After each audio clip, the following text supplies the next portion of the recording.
You're telling me that humans invented instant coffee? The Silaxian executor's upper mouth twitched in disbelief while their lower jaw worked through what appeared to be genuine existential distress. They took perfectly good coffee beans, processed them into this, and thought, yes, this is fine. Marcus leaned back in his chair, enjoying the alien's confusion far too much. Not only did we invent it, but there are people who prefer it. Some even consider it superior to fresh ground coffee. Your species is insane.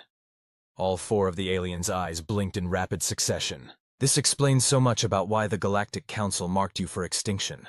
The instant coffee alone is grounds for... The executor paused, mandibles clicking. Was that what you humans call a pun? Did I accidentally make a coffee pun? You did, and it was terrible. I'm proud of you. The conversation might have seemed strange to any outside observer. A human casually chatting with one of the most feared executioner species in the galaxy about coffee, of all things. But that was just how Marcus handled most situations, with a carefully cultivated air of couldn't care less that tended to throw people, and aliens, off balance.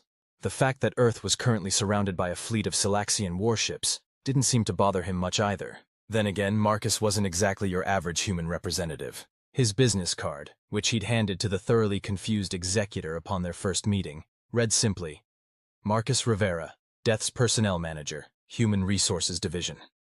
The executor, who had introduced himself as Kexthari, which Marcus had immediately shortened to Kex, because he claimed anything else would be way too much work to pronounce before coffee, was still staring at the instant coffee crystals like they might spontaneously combust. I still don't understand, Kex said, setting down the jar with the sort of careful precision usually reserved for handling antimatter. Your species faces extinction. We are here to carry out the Council's judgment. Why are we discussing beverage preferences? Marcus shrugged, taking another sip from his mug. Fresh ground coffee, because he wasn't a monster. Well, you did ask what humans do that makes us unique in the galaxy. I figured starting with our questionable food decisions would be less traumatizing than jumping straight into our really weird stuff. There's worse than this? All four of Kex's eyes widened simultaneously. Ever heard of cheese? Because let me tell you about how humans discovered that leaving milk to go bad in very specific ways could be delicious. Stop. Kex held up one of his four hands. Just stop. This conversation is not proceeding according to protocol. I am here to inform you of your species' impending execution, not discuss your disturbing food preservation techniques. Marcus nodded sagely. Fair enough, but you might want to check your species' execution authorization forms again. Specifically subsection 7.3, paragraph 4, line 16. The executor's data cube materialized in his lower left hand, and he quickly scrolled through the documents. Marcus could pinpoint the exact moment Kex found the relevant section because all four of his eyes began to twitch spasmodically. This must be a mistake, Kex mumbled, reading and rereading the line. This can't be correct. Oh, but it is, Marcus said cheerfully. Humanity signed a prior contract, an older one, much older. With death itself? Kex's voice had risen several octaves. That's impossible. Death is a concept, not an entity. The temperature in the room dropped several degrees, and the shadows in the corners seemed to deepen. Marcus's smile took on an edge that hadn't been there before. Want to bet on that? Before Kex could respond, a new figure materialized in the room. It didn't enter. It was simply there, as if it had always been there and everyone else had just failed to notice until now. The figure wore a neat charcoal business suit rather than traditional robes, but the skeletal hands and void dark eye sockets were unmistakable. Good morning, said Death, in a voice that wasn't so much heard as felt in the marrow of one's bones. I believe someone was attempting to poach my client base. Kex made a sound that suggested several of his internal organs were trying to escape through his mouth simultaneously. Hey boss, Marcus said casually. Want some coffee? It's the good stuff, not instant. Thank you, but I actually have a preference for tea. Earl Grey. Hot. Did Death just make a Star Trek reference? Kex whispered, seemingly having given up on understanding anything that was happening. Oh yeah, boss is a huge nerd, Marcus said. You should see their comic book collection. But we're getting off track. Kex here was just about to explain why the Galactic Council thinks they have the authority to execute a species that's already under contract with death itself. Indeed, said Death, settling into a chair that definitely hadn't been there a moment ago. I'm quite interested in hearing this explanation myself.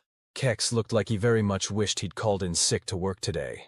That is, The Council's authority is absolute in matters of species management and extinction events.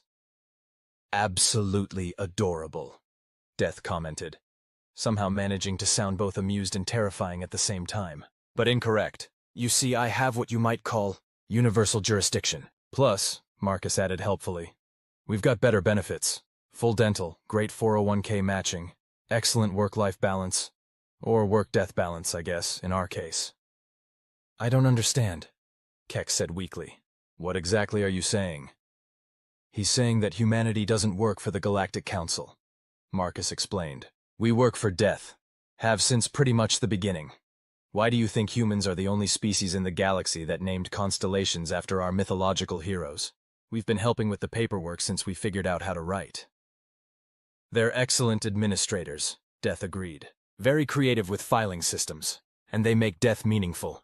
Do you know how boring entropy was before humans came along and started telling stories about it? But humans die all the time, Kex protested. How can you work for death if you're not immortal? Marcus laughed. That's like asking how someone can work for a hospital if they get sick sometimes. Death's not about not dying. It's about making sure everything dies properly, when and how it's supposed to. It's about maintaining the balance. And humans, Death added, are exceptional at finding new and interesting ways to maintain that balance. Take your instant coffee, for example. Perfectly balanced between being technically coffee and also an affront to existence itself. See? Marcus gestured triumphantly. Boss gets it? Kex looked between Marcus and Death, mandibles working soundlessly for a moment before he finally managed to speak. So, what happens now? Now? Marcus grinned. Now you get to go back to the Galactic Council and explain why they can't execute humanity. Because we've got a better job offer, excellent benefits, and... He paused dramatically. Union protection. Very strong union, Death agreed. Literally supernatural bargaining power. But they'll never believe me, Kex protested. How am I supposed to explain this? Oh, that's easy, Marcus said, reaching into his desk drawer and pulling out a stack of papers. We've got forms for that. The next hour was spent watching Kex fill out what Marcus cheerfully referred to as the sorry can't extinct humanity. They're already employment locked with an older contract paperwork in triplicate. Death occasionally offered helpful suggestions about proper form-filling technique, while Marcus made increasingly terrible puns about deadlines and skeleton crews. Finally, clutching the completed paperwork in all four hands, Kex stood to leave. He paused at the door, turning back to look at Marcus and Death. Just one more question, he said. Why? Why did Death choose humans as administrators? Because, Death said, rising from their chair. Humans understand something that no other species truly does. That death isn't the enemy of life. It's what gives life meaning. Humans don't just accept death. They find ways to laugh in its face, to make jokes about it, to turn it into stories and songs and art. They make death part of life itself. Also, Marcus added, we're really good at paperwork. You wouldn't believe how many forms are involved in running the universe. As Kex left to face what would undoubtedly be a very interesting conversation with the Galactic Council, Marcus turned to Death with a grin. So, boss, should we tell them about the other departments? I hear Fate's looking for some new interns, and Love's administrative backlog is getting pretty serious. Death's eye sockets gleamed with what might have been amusement. All in good time, Marcus. All in good time. But first, let me guess, Marcus said. More paperwork? There's always more paperwork. Death paused, and perhaps some proper coffee. Definitely not instant. Now that, Marcus said, reaching for the coffee pot, is a truly universal constant.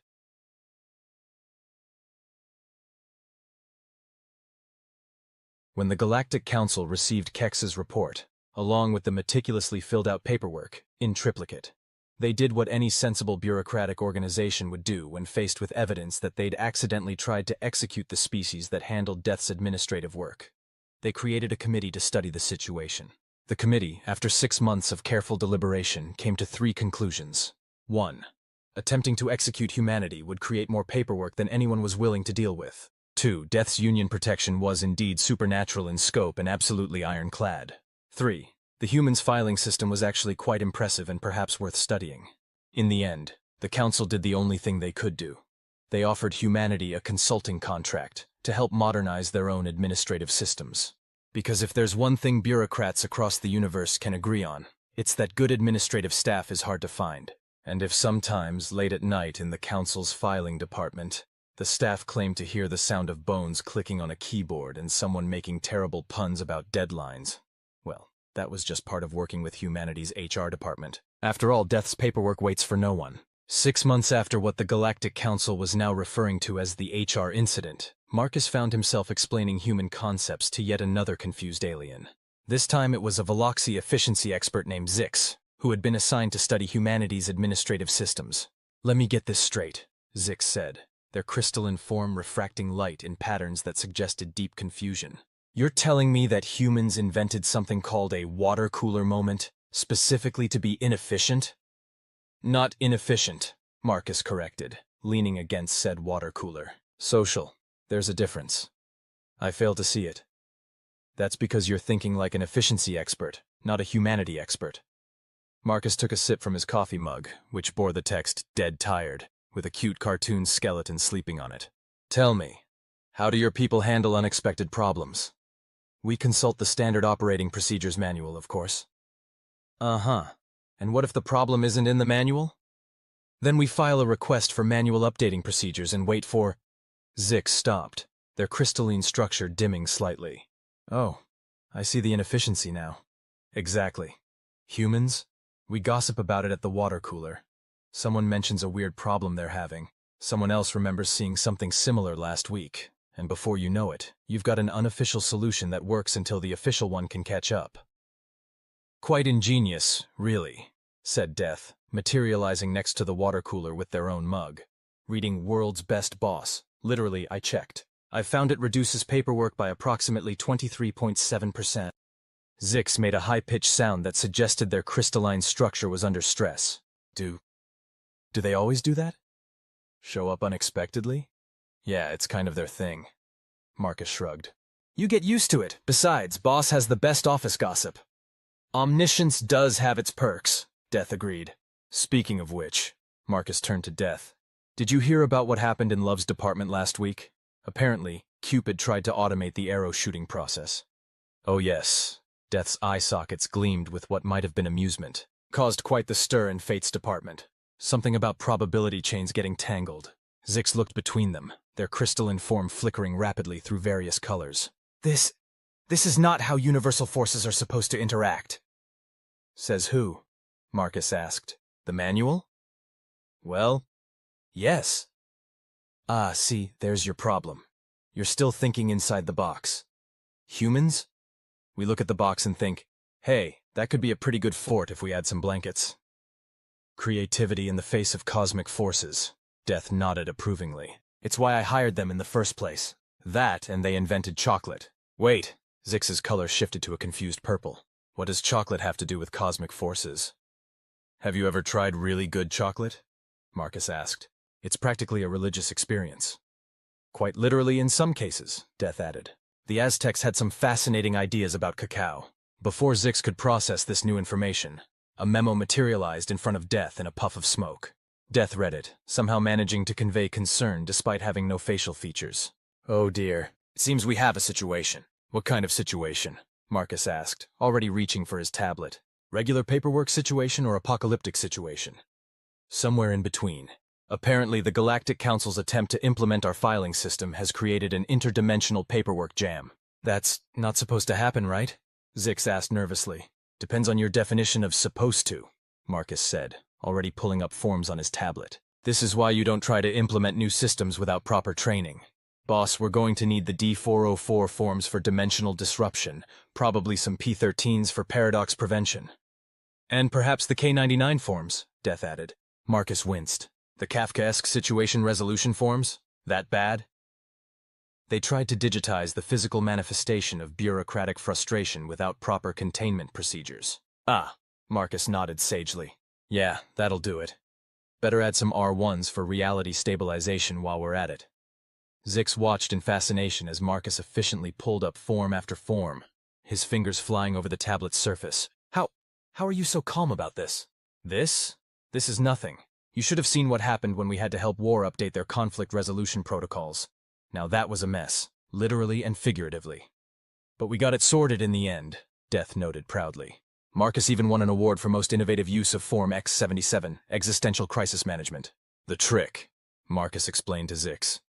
is understanding that chaos isn't the enemy of order. It's just order that hasn't been properly filed yet. As if to emphasize his point, a rift in space-time opened in the middle of the office, spewing forth a torrent of paperwork that arranged itself into a rough approximation of a threatening tentacle. "See?" Marcus said, calmly sipping his coffee.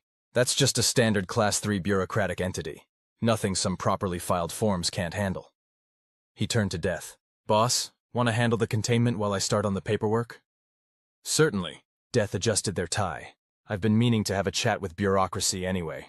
They've been getting a bit too metaphysically literal lately." As Death stepped forward to deal with the paperwork tentacle, which was now trying to file itself under T for tentacle in the nearby cabinet, Marcus turned to Zix with a grin. "So, still think water cooler conversations are inefficient?" Zix, watching as Death engaged in what appeared to be a heated debate with a manifestation of bureaucracy about proper filing procedures, could only shake their head. I think I need to update the manual." "That's the spirit," Marcus said cheerfully. "Now, want to help me fill out these reality stabilization forms? Fair warning. We might need to invent a few new words to properly describe what's happening." And so, as Death argued with a paperwork tentacle about the proper classification of interdimensional entities, Death insisted it should be filed under I for interdimensional rather than T for tentacle. Marcus and Zix settled in to handle the paperwork. Because at the end of the day, that's what humanity did best: face the impossible, make up some new rules, file the appropriate forms, and then take a coffee break to gossip about it.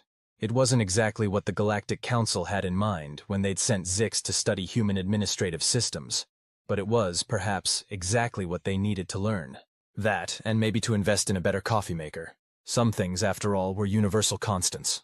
"You know what this situation needs?" Marcus said, watching as Death continued their heated debate with the paperwork tentacle, which had now evolved into a full-blown discussion about the merits of alphabetical versus categorical filing systems. "An office party."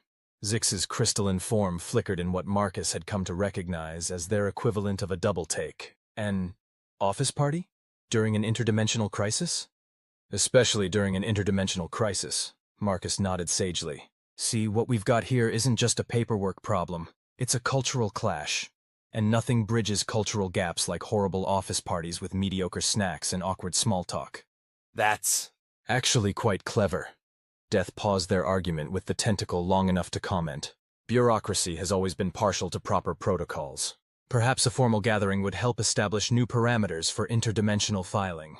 The paperwork tentacle wavered thoughtfully, rearranging itself into what appeared to be a question mark. "Exactly." Marcus was already pulling up a new form on his tablet. "We'll need P47s for party planning, S12s for snack requisition, and probably an R13 for reality-bending room reservation." "You have forms for party planning?" Zix asked incredulously. "Of course we do. Have you met us? Humans will bureaucratize anything if you give us enough time.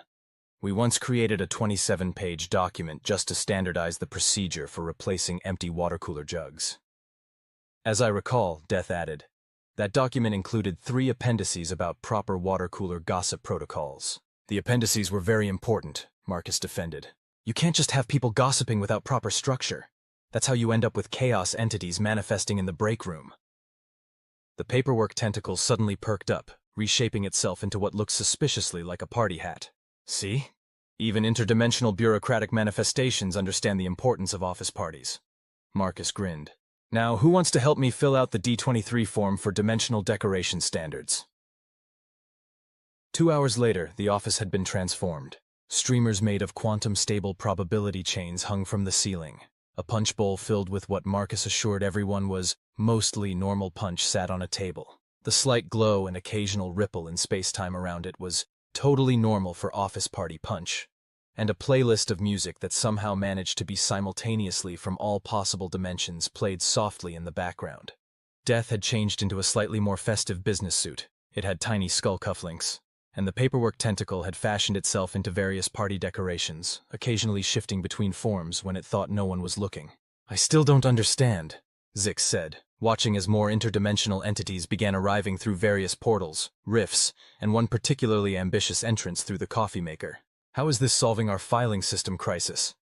"Watch and learn," Marcus said, adjusting his own party hat, which read, "Death's #1 HR Manager, in glowing letters that occasionally rearranged themselves into existential questions. First rule of office politics: nothing gets solved in meetings. Everything important happens at parties and around water coolers. As if to prove his point, Death was already engaged in what appeared to be a productive discussion with a manifestation of pure order about the benefits of controlled chaos in filing systems. Meanwhile, the original paperwork tentacle was enthusiastically showing a group of minor chaos entities how to properly fill out Form R7, Request for Regulated Randomness. Is that time playing charades with entropy? Zix asked, their crystalline structure shifting rapidly through confused colors. Yep, they're old friends, actually. Or they will be. Or they have always been. It's a bit complicated with time. Marcus shrugged. Just don't ask about their relationship status. Last time someone did that, we had to file 17 different temporal paradox forms. 23.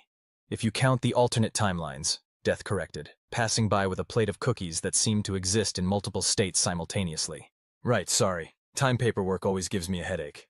Marcus turned back to Zix. The point is, sometimes the best way to handle a crisis is to get everyone in the same room with some snacks and let them work it out themselves. But that's not efficient. No, but it's effective. There's a difference. Marcus gestured around the room. Look, bureaucracy is learning to loosen up a bit. Order is discovering the benefits of flexible systems, and I'm pretty sure I just saw chaos fill out a proper request form for the first time ever. Indeed, across the room, a swirling vortex of pure chaos was carefully writing on a form, occasionally asking Death's advice about proper checkbox etiquette. This is impossible, Zix whispered. Nah, this is just humanity's special touch, Marcus grinned. We're really good at making the impossible look routine. Did you try the punch yet?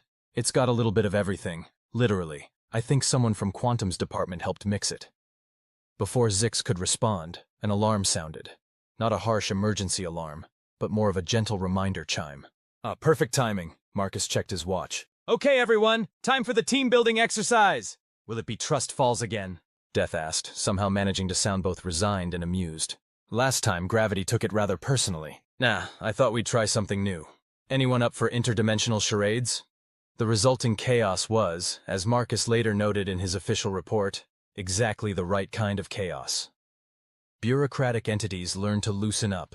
Fundamental forces of the universe discovered the joy of casual Friday, and somewhere between time trying to act out paperwork without using temporal manipulation and entropy, accidentally creating a new filing system through controlled decay, solutions were found. By the end of the party, the interdimensional paperwork jam had been resolved. 3 new forms had been created to handle similar situations in the future, and everyone had agreed that maybe, just maybe, the human approach to universal administration wasn't so bad after all. You see, Marcus explained to Zix as they helped clean up, which mostly involved convincing various reality warps to file themselves properly. The trick to dealing with cosmic forces isn't trying to control them. It's giving them a proper channel for expression, some decent snacks, and maybe a funny hat or two. Indeed, Death agreed, now wearing a party hat on top of their usual business attire. Humanity's greatest strength isn't their efficiency, it's their ability to make the infinite feel manageable and the cosmic feel mundane. Plus, Marcus added, we throw really good parties. The paperwork tentacle now happily filed under I for interdimensional entity, formerly tentacular, wiggled in agreement. As the last of the guests departed through their various dimensional portals, Zix turned to Marcus with what appeared to be newfound respect. I think I need to completely rewrite my report to the council. Oh? What were you going to say before? Something about inefficiencies and procedural irregularities. Zix's crystalline form shifted to a thoughtful blue. Now I think I'll just write. They make it work because they don't know it's not supposed to work. Marcus laughed. That's probably the most accurate description of humanity I've ever heard. Want to discuss it over coffee? I think the coffee maker's still a bit interdimensional, but that just means every cup is an adventure. And perhaps, Death added, picking up a leftover cookie that existed in 7 dimensions simultaneously, we should start planning next month's party. I hear Fate's department is having some issues with probability chains again. See? Marcus grinned at Zix. This is why we have the water cooler conversations. You never know when you'll need to plan another party to save the universe. The coffee maker gurgled in what might have been agreement, producing a cup of coffee that glowed slightly, and may or may not have contained the secrets of the universe.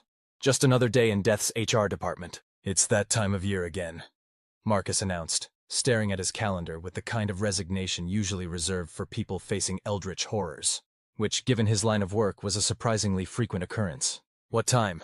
Zix asked, their crystalline form shifting to a curious amber. After the success of the interdimensional office party, they had been permanently assigned as the Galactic Council's liaison to Death's HR department. Performance review season. Even Death, materializing by the water cooler, seemed to slouch slightly. Yes. Even I cannot escape the inevitable march of administrative procedures. But you're Death, Zix protested. Who could possibly review Death's performance? Oh, you'd be surprised, Marcus said, pulling up a frighteningly large stack of forms on his tablet. We've got reviews coming in from life, time, fate, various religious departments, philosophical concepts, and, my personal favorite, customer service satisfaction surveys from recently deceased beings. Those are actually quite helpful, Death noted. I've made several improvements to my scythe-wielding technique based on feedback. Remember that one guy who suggested you try a more modern look? That's why Boss switched to the business suits. Marcus grinned. The approval ratings went up 12% after that. This is insane, Zix declared, their color shifting to a distressed mauve. You can't just treat fundamental forces of the universe like office workers. Why not? Marcus asked. Works better than treating them like untouchable cosmic forces. You should see Life's department. They've got a jungle theme going, complete with motivational posters that actually evolve new messages over time. Quite creative, Death agreed, though I prefer our minimalist aesthetic. Much easier to keep clean. Before Zix could process this new level of cosmic bureaucracy, a new crisis arrived in the form of an urgent memo materializing in front of Death in a puff of black smoke. Oh no, Marcus said, reading over Death's shoulder. Please tell me that's not what I think it is. I'm afraid so, Death sighed. Fate's department has scheduled their performance reviews for the same temporal slot as Destiny's department. But that's impossible. We specifically set up the P89 forms for paradox prevention and scheduling. Apparently, both departments claim it was meant to be this way. Of course they do, Marcus groaned. They always pull this during review season. Okay, we're going to need the T45 forms for temporal conflict resolution, probably some D17s for departmental dispute management, and better add a couple of R99s for reality reconstruction, just in case. Just in case of what? Zix asked nervously. Last time Fate and Destiny got into a scheduling conflict, we ended up with 3 alternate timelines and a very confused Shakespeare who wrote Hamlet as a romantic comedy. That was actually quite entertaining, Death mused, though the choreography in the sword fight scene was a bit much. Focus, boss. We've got a potential temporal crisis to manage. Marcus was already pulling up more forms. Zix, I'm going to need your help with the interdepartmental paperwork. How's your paradox prevention certification? My what? Right, we'll have to do this the quick way. Marcus handed Zix a tablet. Just remember, if you see any forms that appear to exist and not exist simultaneously, mark them with a quantum stamp and file them under Schrodinger's paperwork. As if on cue, 2 different versions of the same door appeared in the office. One leading to Fate's department, and one to Destiny's. Through both, they could hear the sound of increasingly heated arguments about proper scheduling protocols. Okay, Marcus said, straightening his tie. Here's the plan. Boss, you handle the temporal stabilization. I'll deal with the department heads. Zix, you're on paperwork duty. And someone please make sure Time doesn't try to solve this by creating another Tuesday. We're still dealing with the paperwork from the last extra Tuesday they made. Already on it, Death said, producing a sleek day planner that seemed to contain the entire timeline of the universe. I've got time booked for a working lunch to discuss proper temporal management protocols. Perfect. Now let's go prevent a paradox before both departments try to claim their review scheduling was predestined. Marcus paused. Again. The next few hours were a blur of interdepartmental negotiations, temporal realignment procedures, and what might have been the most complex game of calendar Tetris ever attempted in any dimension. Fate and Destiny were eventually convinced to alternate their review schedules, with the help of some carefully worded prophecies and a promise of premium coffee in their break rooms. Time agreed not to create any more duplicate days without proper paperwork, and only 3 minor temporal paradoxes had to be filed under acceptable workplace incidents. I don't understand, Zix said later, after the crisis had been resolved and they were all enjoying some well-deserved coffee, which may or may not have been brewing in all possible temporal states simultaneously. How do you handle this level of cosmic complexity on a daily basis? Simple. Marcus said. We treat it like any other office job. Sure, the stakes are higher and the paperwork occasionally tries to rewrite reality. But at the end of the day, it's all about proper management, clear communication, and knowing which forms to file. And having a good team, Death added, somehow managing to look proud despite lacking facial features. Humanity's greatest strength is their ability to take the incomprehensible and turn it into a proper filing system. Plus, Marcus grinned, we're really good at improvising when the filing system tries to achieve sentience and stage a coup. That can happen? Zix asked, alarmed. Oh yeah, that's why we have the F666 forms. Filing Cabinet Uprising Prevention Procedures. Want to help me fill out this week's check? As Zix learned to properly document potential filing cabinet rebellions, Marcus couldn't help but smile. Just another day in Death's HR department, where the coffee was questionably temporal, the paperwork was occasionally sentient, and humanity continued to prove that the best way to handle cosmic forces was to treat them like slightly difficult co-workers. Oh, by the way, Marcus said suddenly, don't forget that next week is the interdepartmental potluck. Life's bringing evolution-accelerated guacamole again. Excellent, Death said, though perhaps this time we should warn people about the speed at which it evolves. Last time someone's dip achieved sentience and tried to file for employee benefits. Don't worry, Marcus assured them. I've already got the S23 forms ready. Sentient Snack Situation Management. Because in Death's HR department there was a form for everything, even evolving appetizers. To be continued.